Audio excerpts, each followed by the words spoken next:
Depression. Oh, that word makes me so sad. When someone tells me they're going through depression and they're so upset with their life and they feel miserable, it breaks my heart. And so thank you to my viewers who are watching my YouTube and sharing in your thoughts and asking me questions about depression. So here it is, a video for you, sharing with you how you can combat your depression. Hi everybody, if you're new to this channel, my name is Lynn Peretti and I'm here to help you achieve time and financial freedom. So I'm a mother of 3 and I went from a depressed person with nothing going right for me to now having an abundant life, a life where I feel really fulfilled. I have time and financial freedom. So that is why I'm here to help you on your own journey. Now, if you're new to this channel, don't forget to subscribe so that you get notification for when my videos are up every single week. So let's get started and let's tackle this problem of depression. Okay, so let's talk about why we get depressed. So for me, my personal story was I don't even remember having much of a happy childhood. It was so much tears and anger. You know, when I came to Australia, my parents were obviously just migrants and they had no financial support. So they really had to work really hard. And so I had to work with them and I felt like I was forced, I was dictated, I was controlled. And so I had to work and I had no freedom and I was just so upset. And I didn't really enjoy the relationship I had with my parents, the way they treated me. And so I remember just crying all the time and just miserable at home. And then, you know, obviously going through teenage years, it was also really, really tough. When you're a girl going through high school, there's always fights and bullies and, you know, just a lot of drama. And I just remember always feeling sad and angry, but I would always hide it with happiness in the front. But deep down, I was a very angry and miserable person. So, you know, one of the ways that I was able to always vent out my anger was through my journal. I remember writing in journal, I hate my mum, I hate her because she's, you know, hurts me and this and that.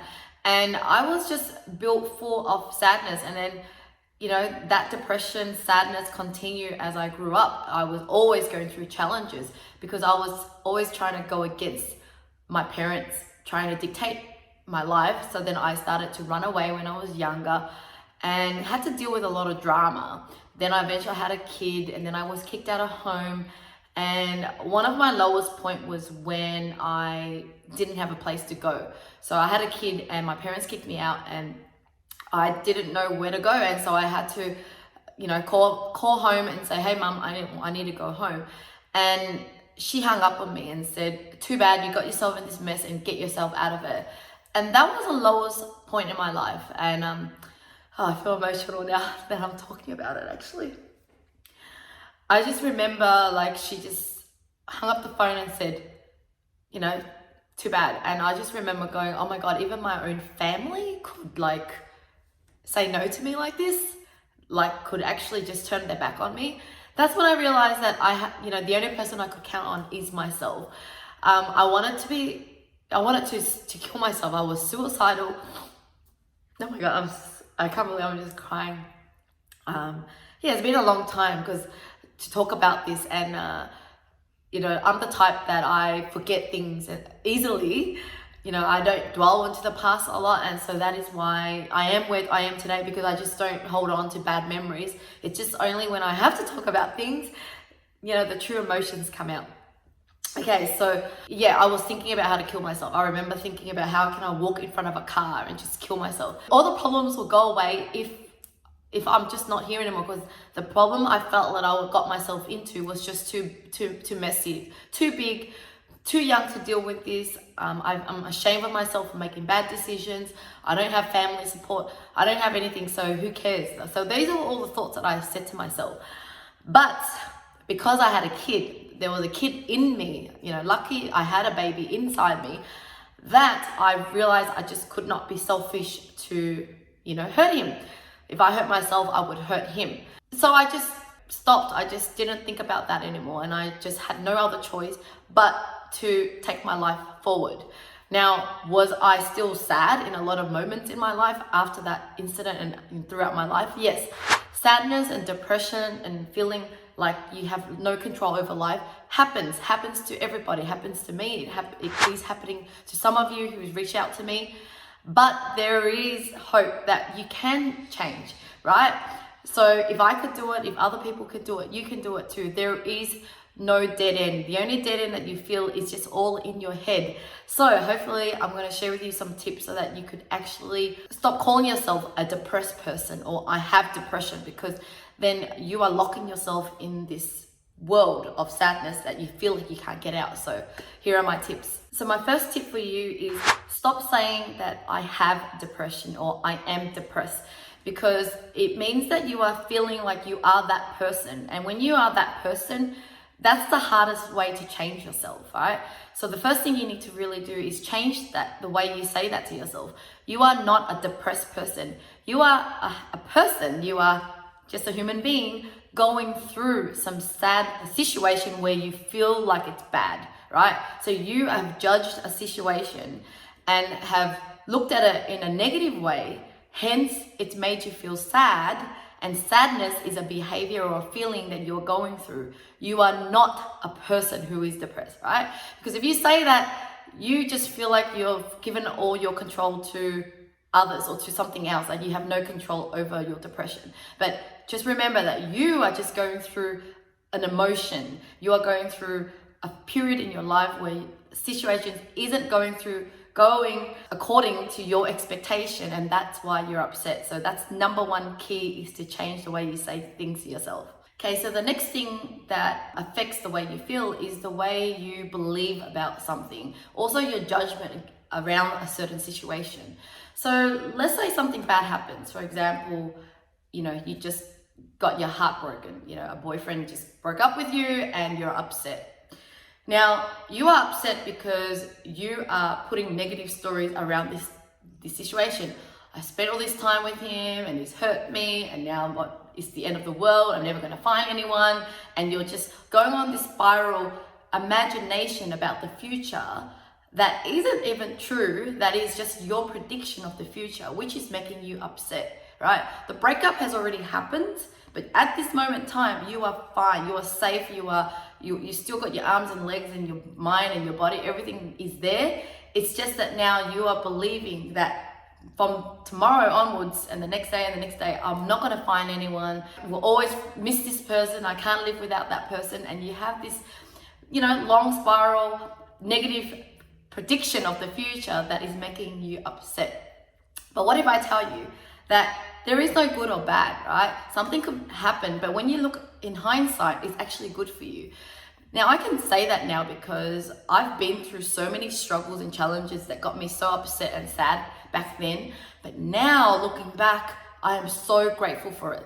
Actually, anything that was the hardest and the ugliest and darkest moment were the biggest learning point for me, were the biggest turning point for me. So, for example, the fact that I had a kid young made me, learn how to hustle and be resilient and get myself out of struggles and then, start a business. Or the fact that my parents made me work so hard when I was young taught me hard work. I can only see it now, but at that time I was really upset.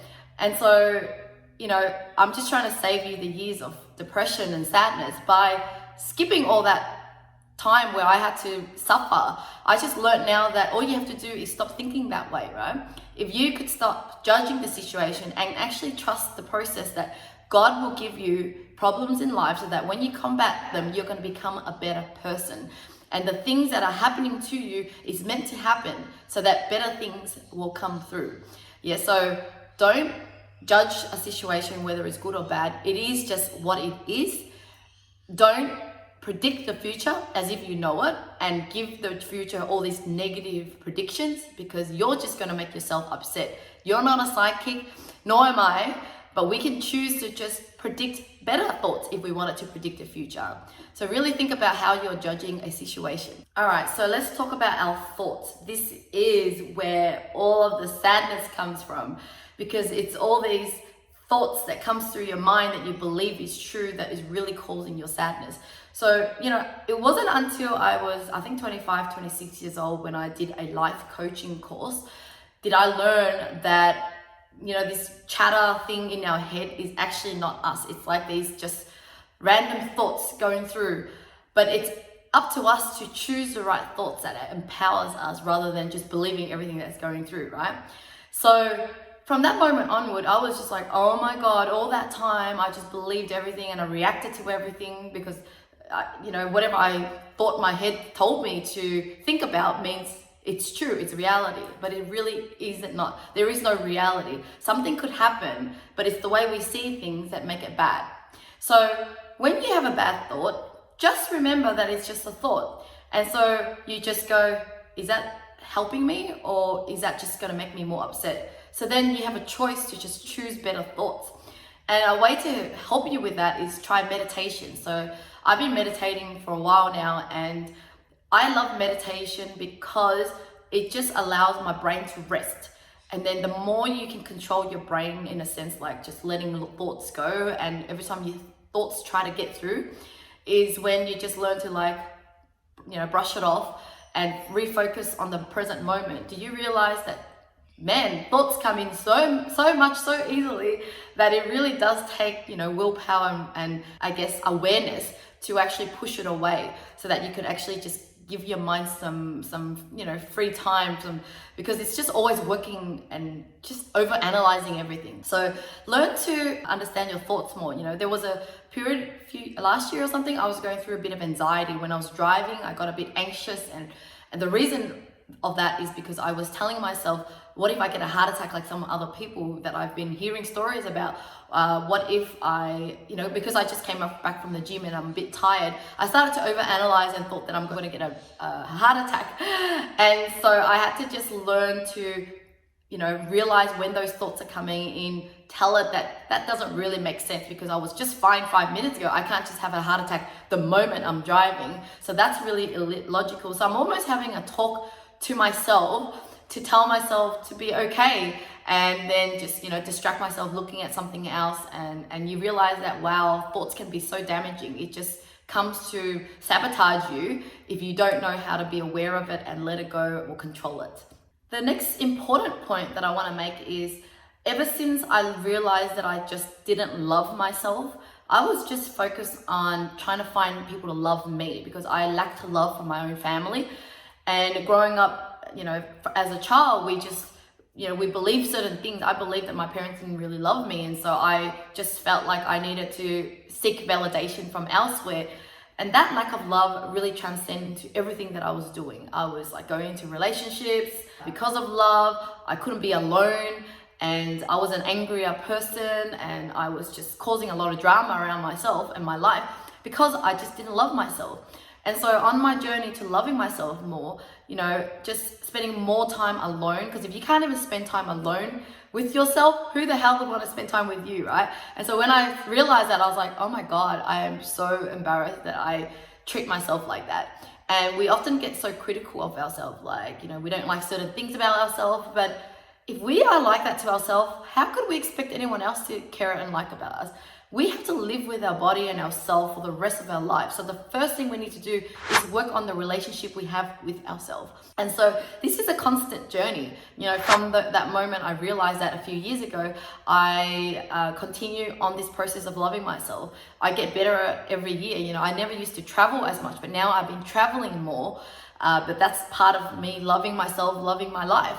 And so some of the things that you can do to improve the love for yourself is, first of all, spending alone time in your journal, writing the thoughts down, really reflect, giving yourself that personal time, almost like talking to yourself. That friend of yours is that journal, and having that conversation with yourself. And it's so therapeutical. It helps you overcome loneliness, because if you can spend time just almost chatting to a book, it means that you are comfortable being alone. Other things that you could do is, exercise. So exercising is part of my life now.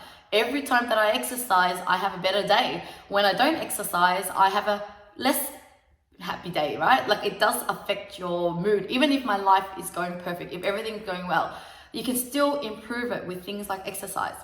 and going for a walk, going out to nature and just really live, go through the beautiful nature. Because when we're consumed in technology and we're just always looking at the phone, it stresses us out. If you're always looking at other people's social media accounts and then we're just so busy with our mind, we are creating stress, unnecessary stress, which can also make us more sad than we already are. Now, one of the best advice I could give you to really shift your mindset to positivity and not sadness is keeping a gratitude journal. And if you're really, really sad and depressed right now, then you need to write a really long gratitude list. You can write as much as you can, maybe even 100 of things that you could be grateful for. And from then on, it's a daily practice of at least 3 gratitude lists, 3 things that you're grateful for every single day for the rest of your life. So I've been doing this for a decade, and since then, my life has changed because every single day I'm focusing on what's good about my life. And unless you are feeling good, unless you're grateful, more great things will happen to you. But also when you're grateful, you feel better. When you feel better, you take better actions. The actions lead to better results, right? Because if you're upset, then you're gonna just sit there and watch TV or sleep and not do anything productive. Then because you're not doing anything productive, you're not going to have any success in your life. But if you focus on something great, so your moods change, then you feel like doing something, read a book, do something, go out there and meet people, and then that leads to opportunity, to more education, to more knowledge, and then it helps you to become, to achieve a great job or a great business. So it really does, don't underestimate gratitude, because sometimes people go, oh, you know what I'm grateful for, or there's nothing to be grateful for, and you don't want to even work on it. That small action that would have taken 5 minutes could really change your life, because it's such a domino effect. So what can you be grateful for? You don't have to be grateful for big things. I remember when I had a lot of bad things going on, I was like, what the hell can I be grateful for? But then I just wrote down things like, that I'm healthy, that I have 2 arms and 2 legs and I'm physically normal, that I have a brain that works, that the weather is good, that we don't have any natural disasters where we're living. There's electricity, there's water. And when you start to see those things, you're like imagining all the people that are worse off than you, then you just feel so much better about yourself. Because the only time that you feel sad is when you think you're worse off than other people. That poor you, everything is not going well for you, it's all about you. But when you could take yourself out of it and start to see that, oh my God, people are worse off than you, and yet they're still happy, then it really does shift your mindset to that. To help you, and like even for me, every single day, whenever I need a little bit of a boost, I would watch a motivational video or I would listen to a podcast. You just need to keep putting good things in your head, because the moment if you feel sad and you don't do anything about it and you just dwell in sadness, then you're just going to dig yourself deeper, deeper, deeper. Now, happiness is a habit. You can just create a habit of always being happy, right? And once you implement these advice that I've given you, then you've got all these tools that you can use whenever you're feeling sad. Whenever something bad happens, then okay, well, there's my thoughts that this is bad. All right, I'm going to change that thought. Okay, what else can I do to make myself happy? Okay, I'm going to watch a motivational video. All right, I'm just going to go and do an exercise. How about adding exercise as part of my lifestyle from now on? So yeah, I've got a lot of tips in this video. If you still feel like none of them helped, if you've tried any of them and it didn't help, please let me know. But I just wanted to give you as much as I can around this, because I promise you, I was a very sad and depressed person.